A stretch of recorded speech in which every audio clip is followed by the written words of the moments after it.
Hi friends, जय जगन्नाथ नमस्कार। आज आम न्यू ब्लॉग के आपण मन के स्वागत।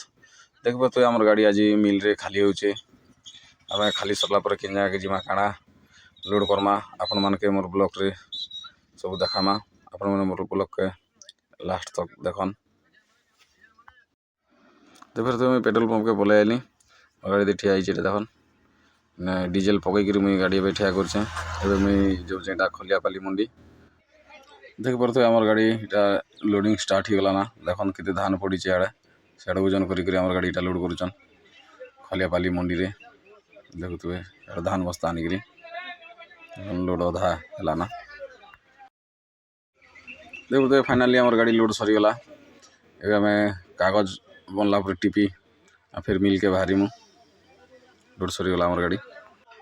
तार कागज तो नहीं बनवार्ता बोलियार मुई गाड़ी रे टिकेटा उंडी चा देखन गाड़ी रे टे मुई उंडी पड़ी जाए देखुए। फाइनाली आम गाड़ी लोड सरला आम यहाँ औसुँ देखुए यहाँ खलियापाली गाँ भितर देखन पूरा 2 सीट घर पूरा इे इलेक्ट्रिक वेयर मन इे हाइट लोड पूरा देखी देखी आवाटा ये कौन पूरा मंडी मैंने बन दी जनता भितर। मोर वीडियो आपण मन के भल लागले लाइक करन शेयर करन सब्सक्राइब करन नुआ अच्छे बोले फॉलो करन आपण मन नुआ नुआ वीडियो आनमा।